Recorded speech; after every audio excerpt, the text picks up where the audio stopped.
Good afternoon, folks. How are we doing today? It is very, very, very hot. I This may be a shorter stream than usual. We'll see how we do. But I was trying to get back into the routine. Did both my streams last week, so I didn't want to cancel today just on the fact that it's quite hot. But it's pretty damn hot, so we'll see how we do. And I've had to turn. I've got a giant fan just behind me that you can't see, but I've had to turn it off for this because I can't have it off during calls either. It just plays absolute havoc with. I mean, maybe my mic would be fine. I'll have to test it, but what I don't want to do is do a stream that's got terrible audio. There we go. Yeah, so it is. I mean, again, the usual caveat: it is hot for the UK. I am well aware it is not hot for California hot. It's not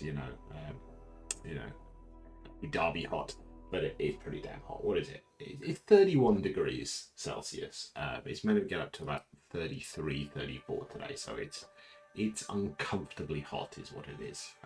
Excuse me. Just going to take a sugar drink here for a second, which is from a wine glass, but it is not wine. Yes. Not drinking in the middle of a work day. Excuse me. How is my mic volume? I watched a little bit back of a previous stream, and it seemed a little. It seemed a little quiet, so I'm just gonna move that a little bit. Hello. I see a follow from Oscillo. Thank you so much. That's very, very cool. I hope you enjoy the randomness that is my lunchtime chats. I really appreciate that. Thank you so much. Yeah, hopefully that's a little better on the mic volume. I'm trying not to get my pop filter into frame. There we go. Hopefully that's a bit better. I will tweak the gain on that if need be. Hello, Radiant Leaf. How are we doing? I hope you're well. And wonderful use of the adorable penguin emoji. I hope he's not too bad over there. Like it's 31. It's pretty damn hot. I need some tea. What's it like for you over there? I had a coffee this morning, and normally I have 2 coffees in the morning. I have one kind of when I get up, and then I take one up to my desk to do work. And the second coffee didn't happen. It was just way too hot for hot drinks. I know some people like tea when it's hot. I can't do hot drinks when it's this kind of temperature, so we'll see how we're doing. I can see the fact that my face is red. 26 for you. The worst bits will be 26 at the end of this week. Now I think we've got it earlier than you, so we have a really hot. Yesterday was quite hot. Yesterday was like 28. Today it's going up to like 33, 34, and then it's calming down a bit, I think. He says checking. Let's have a quick check of the Met Office. What's it say? Yeah, 34 today, 28 tomorrow, and then it's cooling into the 24s, which is still warm, for Britain. I'm not gonna lie, but it's today's the brutal one. So we will see how we do. I may call this. I may call this early. We'll see how we're doing because I've not got the fan on, so the audio is better for you. But if you see me just reverting into a gelatinous form. I have to call this early, but we'll see. So yes, it's very hot here in the UK right now.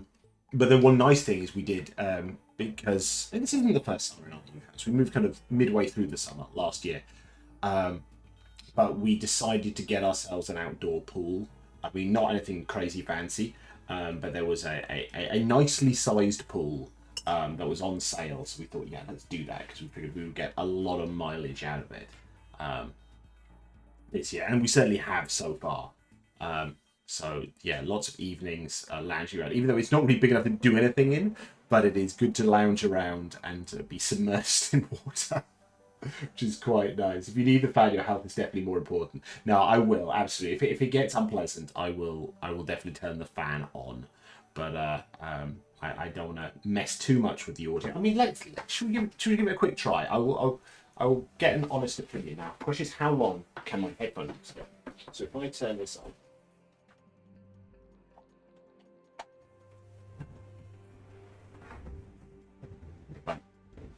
Can you hear that to a disruptive level?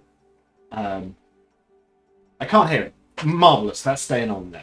I think the yeah, my fantastic, love it, love it, love it, love it.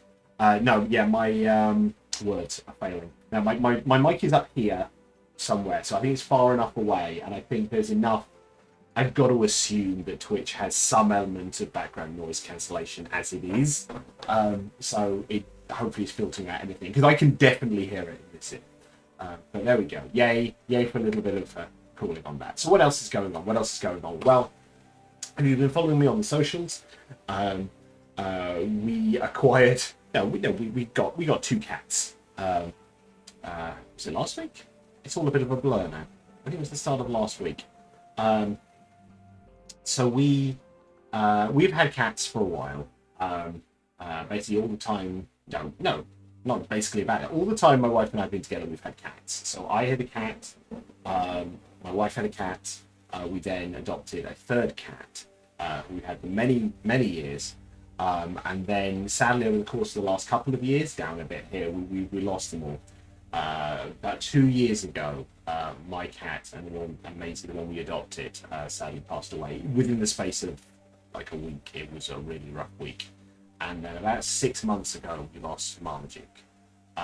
So we kind of talked about the fact we would probably get pets again at some point, but we didn't want to rush. But our little one has been talking about pets a lot. My sister-in-law has a dog, and my father-in-law has a dog. And I've never had a dog actually, but dogs are significantly more work. While I am sure, our little one would love a dog, she would not take any responsibility for any of the stuff related to a dog. Whereas cats, getting fed, watered, and change their litter, they are, less demanding than dogs. Marmaduke was such a cutie. I was so glad I got to meet him. Me too. He was a really good boy and incredibly soppy.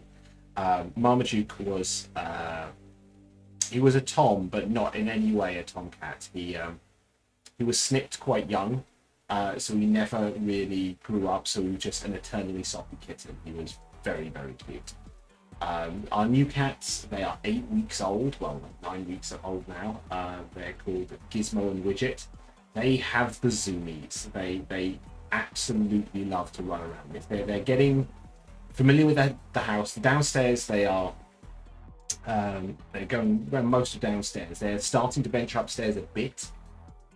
They're siblings. We've got a boy and a girl, and it's very cute. They do snuggle up together, but they also fight a lot in a playful sort of way. So like one of them, Widget was asleep yesterday evening, and Gizmo just climbed on top of her and then started biting her in the face, which is lovely.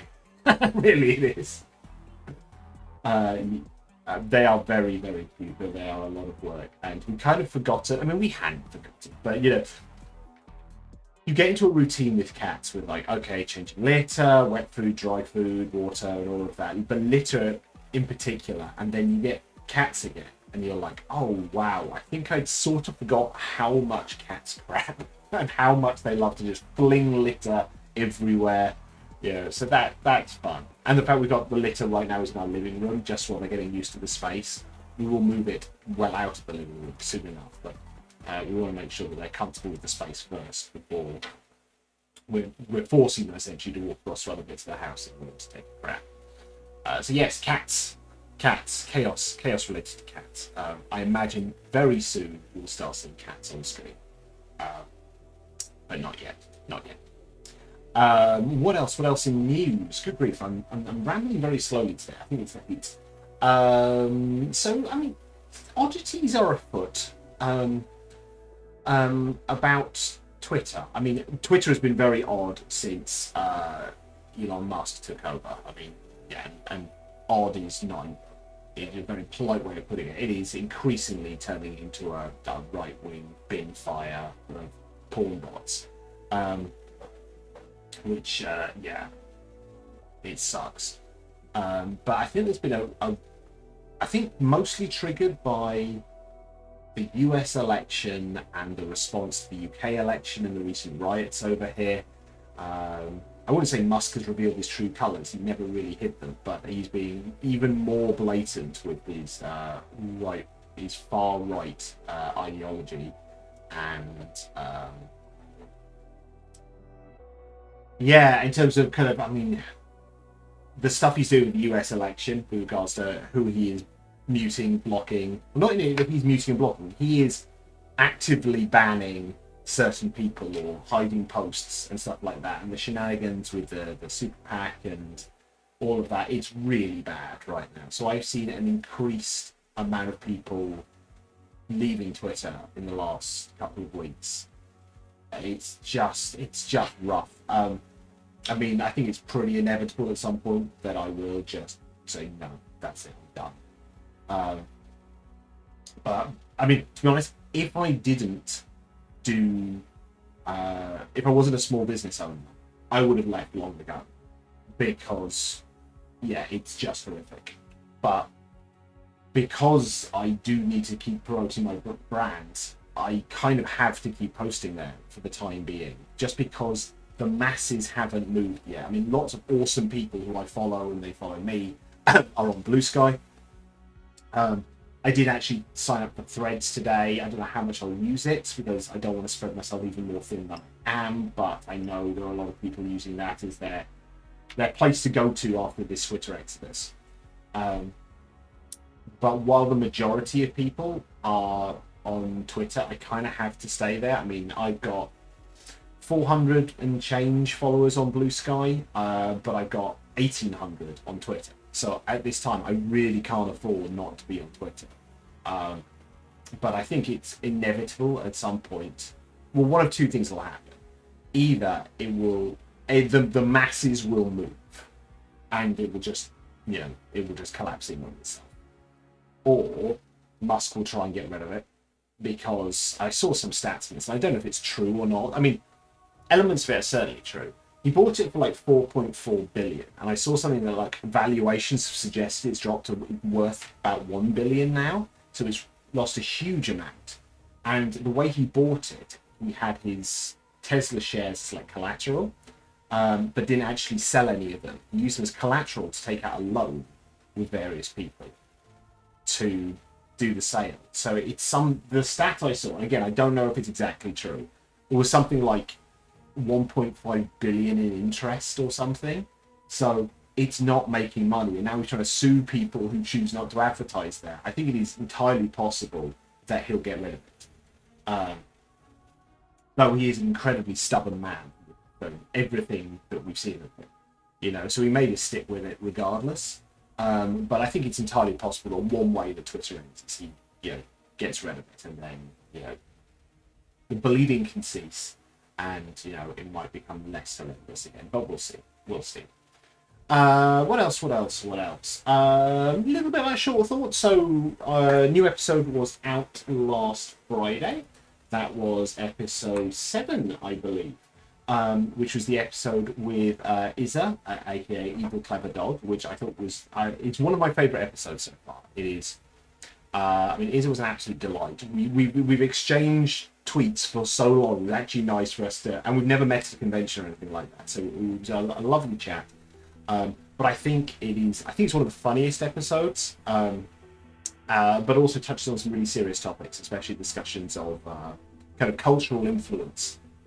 In some of her work in terms of like the costumes and props she's made, and also the kind of book discussion. So I'm really pleased with that episode. Numbers are doing okay-ish. It's so difficult to tell because I've got a relatively small following with Shought Thorts. It's the difference of a couple of people watching or not watching it makes it look like a huge swing one way or another. But people are watching it, which is good.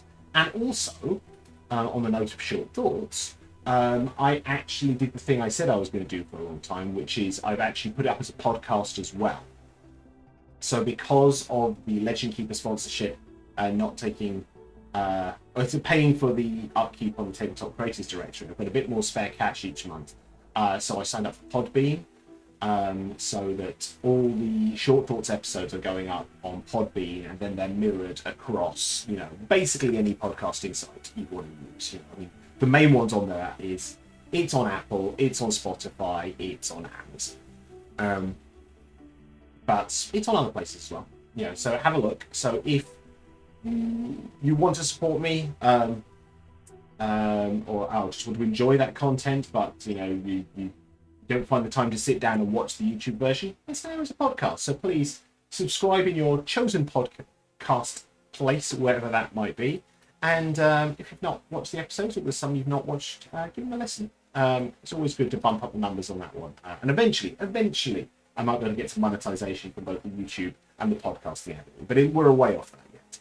We are a way off that yet. Anything else related to Shought Thorts? Well, I'm almost wrapped up editing episode 8. I'm a little bit behind where I would like to be. I like to have at least one in the bag at any one time. But I'm almost done. Literally like 2 questions left to finish editing on this one. And I will do a little pre-announcement on this one. It gets officially announced this Friday, but I'll let you know, the kind, awesome people who are listening right now. This one is an odd one. I actually break the format a little bit on this one because I'm interviewing Red Wormling, the 7-year-old's DM. So if you don't follow Red Wormling, you can follow his dad, who runs the Red Wormling account, who shares these wonderful insights from his son, who has been DMing to some degree, I think from 4 years old or 5 years old. I think 4 originally the 4-year-old DM. And absolutely fantastic. So I'm obviously not interviewing a 7-year-old directly, because I don't need to explain this. Of course, I'm not going to interview a 7-year-old on stream. So what I've done, essentially, I sent the questions out. His dad asked him the questions, wrote down his answers, and he reads out the answers on stream, and we have a little chat about them. So this one's slightly different, but a very enjoyable episode. So I look forward to you watching and or listening to that. After that, I've got one more that I've recorded, but I've not edited yet. Which we're doing announcements. Let's do that. So that's episode 8 will be Red Wormling.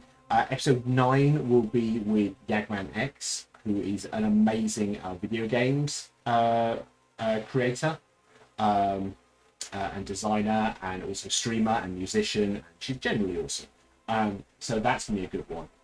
And then that's it so far. I have another one which I will not announce yet, because it's not 100% set in stone, but episode 10 should hopefully be a really good episode, because the guests I've reached out to this have said they're interested, so we're just working on recording logistics, but not going to announce that one yet, because I feel I'll jinx it, but that one should be really good. But the point is, very soon, probably after I finish editing this episode, I will probably start reaching out to more guests to do more recording. I'm really enjoying it, which is great. Anything else on that? How are we doing for time? It's almost 20 past, and I've not melted into a puddle, so that's good. Let's have a swig of drink before we go.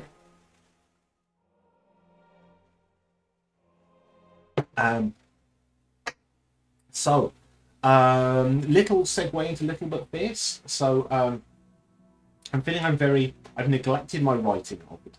I've not quite got into a routine of these Shought Thorts yet. Well, I have, but I've not struck the right balance yet. What I've kind of been doing, I've been spending most of my evenings editing, whereas what I need to do is say, right, I'm going to spend these evenings editing Shought Thorts, and then I'll spend other evenings writing, because actually I've been neglecting Little But Fierce for a little while. And there's 2 things I want to do with that soon. I mean, firstly, I want to finish up the last little dregs on the stuff of Legends, and then I want to send that over to the artists to get the art going for that, because hopefully, I mean, I should be able to get that released in the next couple of months in theory, but every time I say that, something comes up, something gets in the way, life throws various curveballs, so we'll see how we get on with that one. But that one is almost done, and I do want to wrap that up, because it's been almost done for a very, very long time, which is not great. I owe people new content, I feel.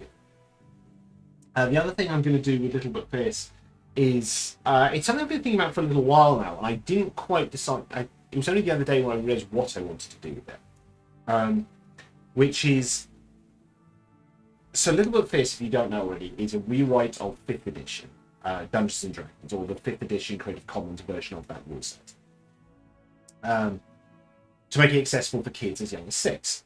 But one of the issues with Dungeons and Dragons and playing with kids is combat. I mean, there are various things you can do with it, and that is what is in the current starter edition. Is I made the point that actually you don't have to solve a conflict with combat. You know, defeating an enemy does not mean you have to defeat them in battle. You can outwit them. You can sneak past them. You know, there are lots of ways you can solve a conflict without, or solve an obstacle without having to fight your way through it. But I have a little problem with terminology in there, and actually, more than terminology, actually, it's almost the kind of the chapter of the book is a little. It's not problematic, but I don't. It doesn't. It's never quite sat well with me. There is a bit in the main book which has a subsection called fighting, and then it talks about rules for fighting. It talks about getting the fighting order, which is like initiative order, which still the terminology always felt a little funky to me.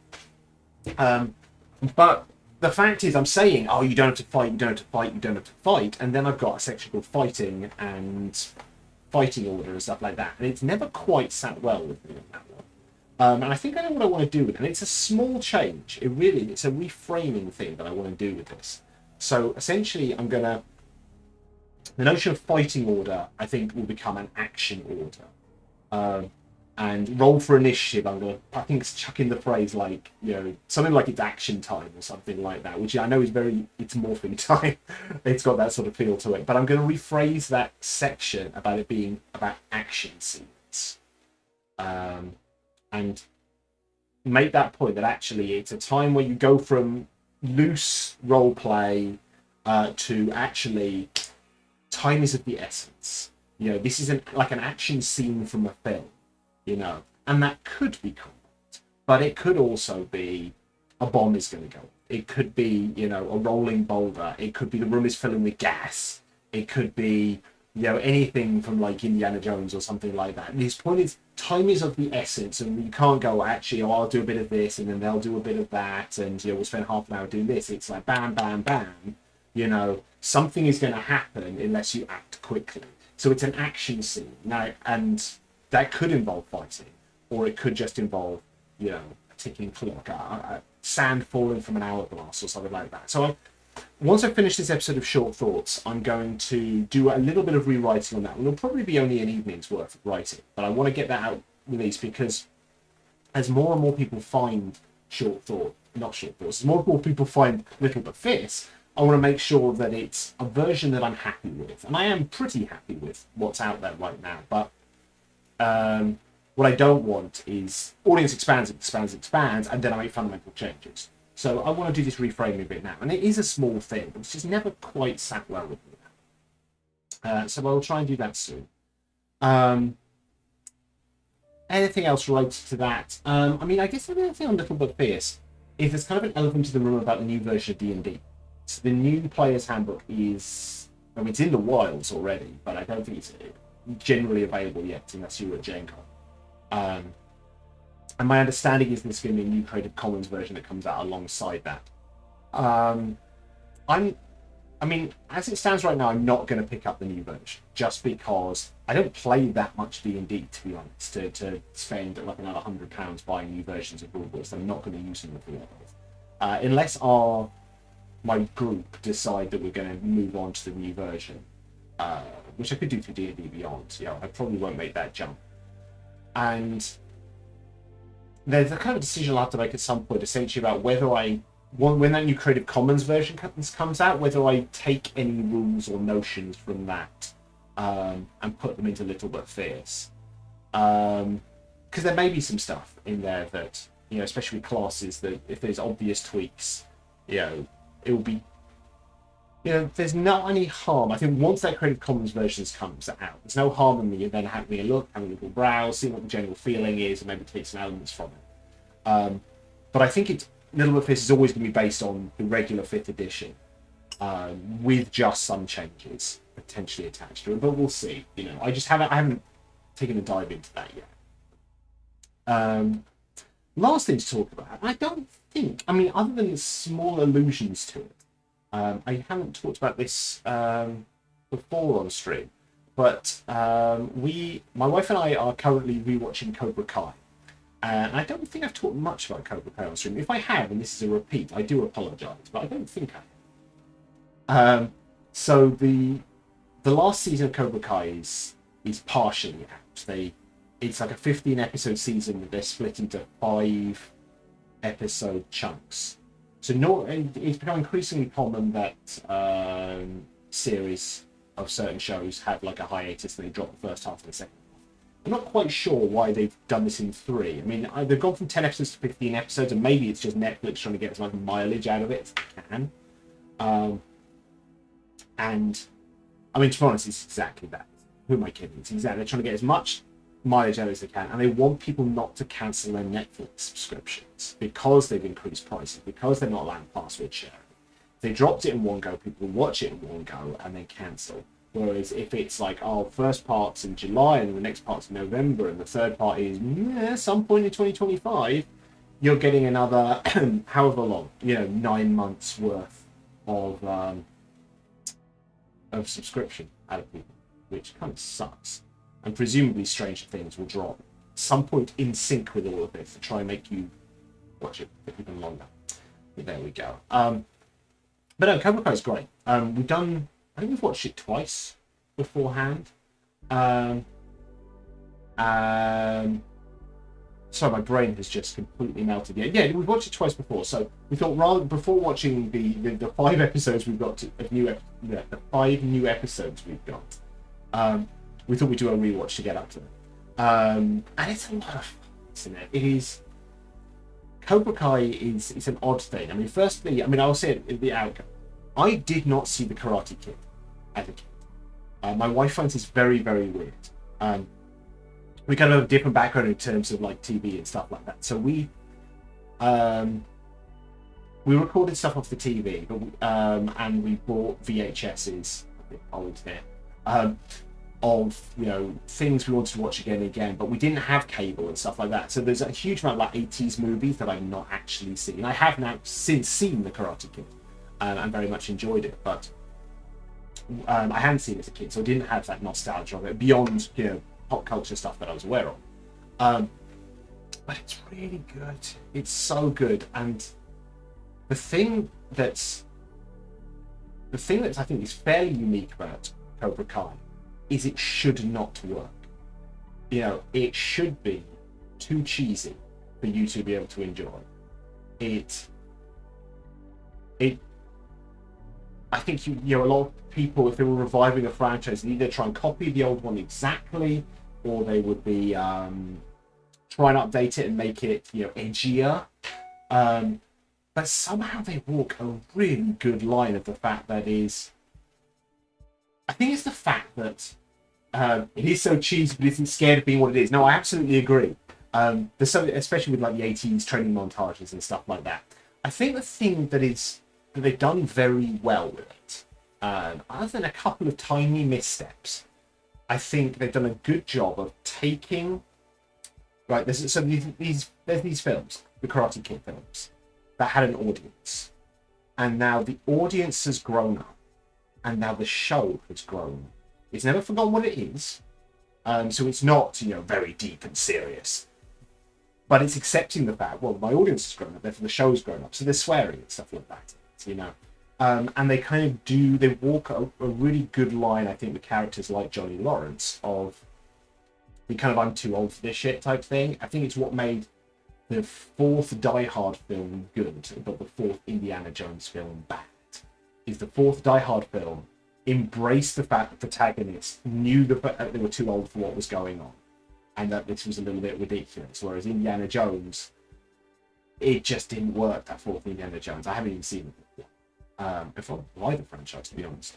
But Cobra Kai is so much fun. I said there are a couple of missteps, I think. I think honestly, I can only think of one example of this one, and it's a minor one.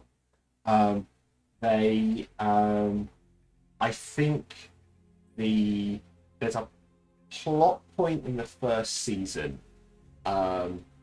where Sam Russo goes on the date with Kyla, and then she realizes he's an arsehole, and then he starts rumors about her.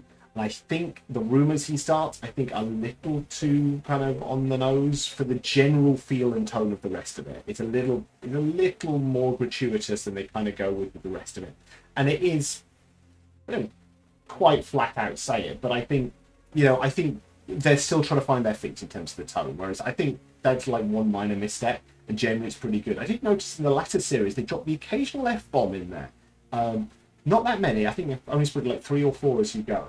But they're generally used to punctuate well and for emphasis in that one. But I think they do walk the line very, very well, that show, because it is ridiculous. It really is. And there are places where they nicely acknowledge the fact it's ridiculous. I think that works really well in the latter seasons where Amanda, to Daniel Russo's wife, kind of points out, why are we not calling the police? Right, we're phoning the police now, because the valley-wide karate wars have reached a level where people are just getting beaten up in the streets and stuff like that. It is really great to have kind of like a straight man character who can go, what the hell is this? And that's needed as the show gets more ridiculous. They need to have those people acknowledge the fact that it is ridiculous, and then you can kind of go ahead with it. Amanda being the voice of reason, it's just some weird karate war drama having was so good. It calls itself out, absolutely. Because if they didn't do that, I think it would reach a point where they go, with the audience would just go, no, this is just silly. I've mentioned this before. That was our problem when we watched Prison Break, which we didn't watch Prison Break when it was out, but we watched it years later on streaming. And if you've not seen Prison Break, I won't spoil it too much. There we go. I just about had my thumb up and it caught that. So the first season of Prison Break, it would work brilliantly as a miniseries. It's a guy, the main character's brother is sent to jail, and he shouldn't have been. But this guy is an architect, and it just so happened he's the person who built that prison. So he's going to get himself sent into his own prison because he knows all the ways out. It's great, and I think well worth a rewatch. The second season, I'm sorry, I'm going to spoil it, but it's been around for a long time. They get out of the prison and they're on the run. And I think the second season was pretty good. It's kind of a sequel to the first season. So it's not quite the same thing. You're continuing the characters and it's the next step of the journey. And then it starts to get silly. Because the third season, they all get captured again and they're in like a Mexican prison. And they've got to escape from the Mexican prison. And then the fourth season, they get out again and they're on the run again. And to be honest, we did watch that far. And with hindsight, we probably shouldn't have because it was just ridiculous. And then I think the fifth season, which we watched the first episode of, and then my wife and I just both went, nope. It kind of became the Fast and the Furious. Essentially, it was like, oh, look, it's all the people who escaped from the prison. And the cop who hunted them down, who is now on the run as well because he broke the rules, they're now going to do a heist. And it's like, no, they're not. This is stupid. This is just ludicrous. No, let's watch something else. And it was just like, it just got so far into its own ridiculousness that eventually you just go, no, I've passed any sense of believability. Anything that I was willing to accept, it's just gone too far. It's now just too sick. And Cobra Kai, it almost gets there, I think. I mean, there are times where you kind of go, it's a little bit silly, and then they kind of acknowledge the fact it's a bit silly. And then you're back on the ride again, and it's great. It's not what it started as, because it was so serious, Prison Break. I think one of the problems with Prison Break is it was the time it was made. There was a time, I think, where the studios have a huge amount of power on TV shows. But there was a time when they would just keep running a show and extend it and extend it and extend it beyond, and it's that Bilbo Baggins thing, stretched to, butter over too much bread. It just becomes ridiculous. And the middle seasons of Lost definitely have that feeling. They just stretched it. And then you started to get shows where the showrunner actually got a bit of power.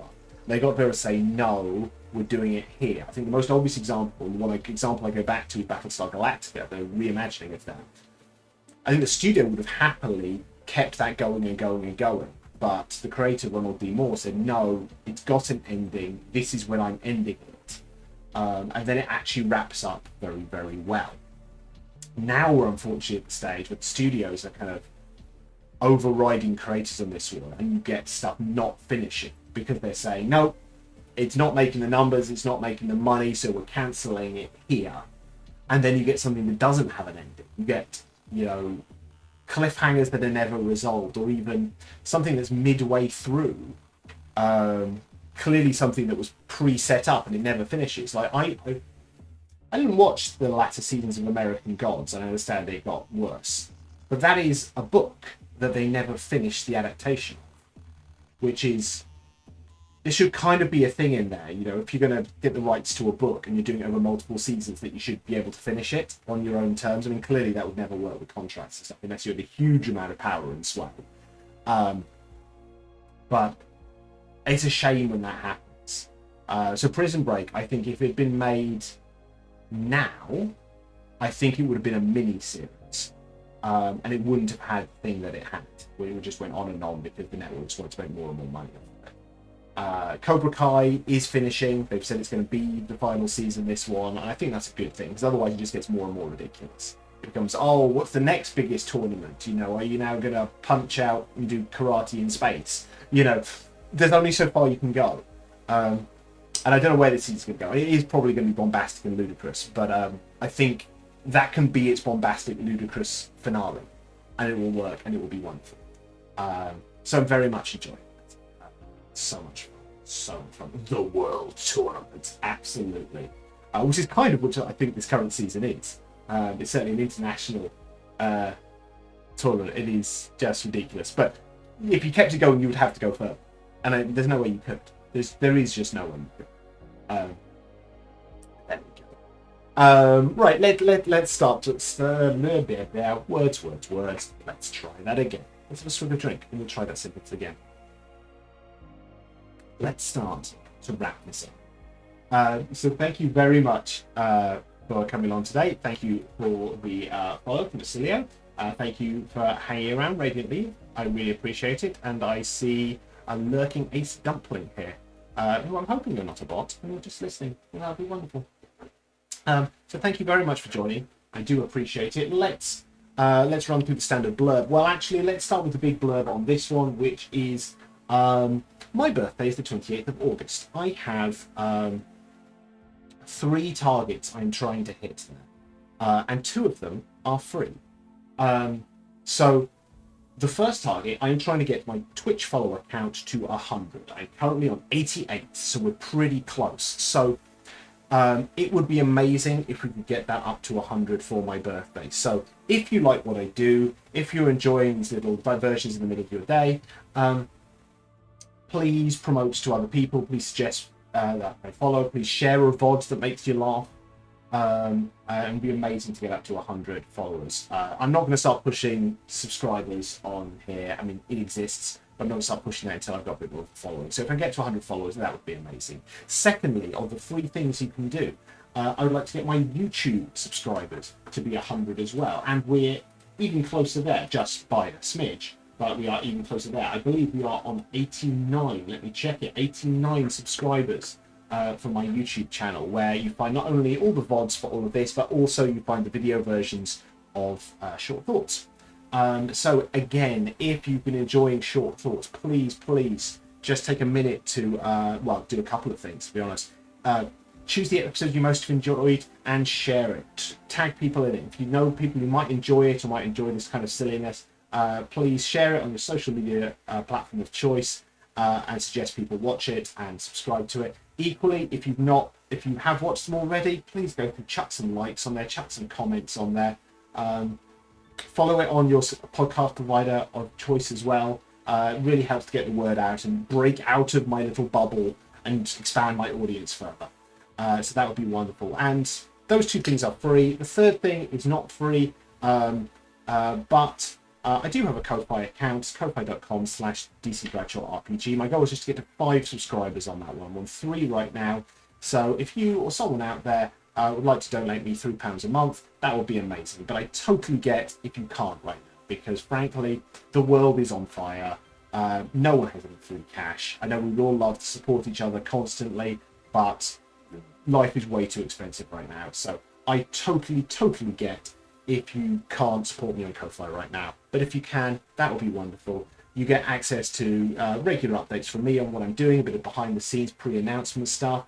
You get exclusive content, you get works in progress content. But mainly the point of it is it just provides me a little bit of a cushion, a little bit of extra income for things like Podbean subscription and the like. Because then actually profits from sales just become kind of profits from sales, and I can push that then into stuff like buying more artwork for things. So if you could, that would be wonderful. Otherwise, please follow me in all the kind of usual places. I'm on Twitter for now at DC Bradshaw RPG. I'm on Blue Sky at dcbradshaw.com. As of this morning, I'm on Threads where I'm DC Bradshaw. Yeah, that's about it, I think. Let us see if there is anyone for the raiding. Looks like Tig is still raiding, so I think we will give Tig Manson a raid and we'll pop our heads in there. Tig is an amazing variety streamer who is currently working her way through the Fallout games. She's currently playing Fallout New Vegas. And when I stuck my nose in earlier, she's wearing a magnificent cowboy hat, which, good on her. Good choice, I like that. So I think we will just check that out. I will tee up this raid, and then I will wish you adieu in just a second. Right, let's do a little countdown on there. Right, thank you so much for joining me today. Next stream will be on Wednesday, where we'll be doing lunch chat with some sort of game. I haven't decided what yet. We will get to that probably on Wednesday morning, let's be honest. All right, take care all. Have a good day. Bye.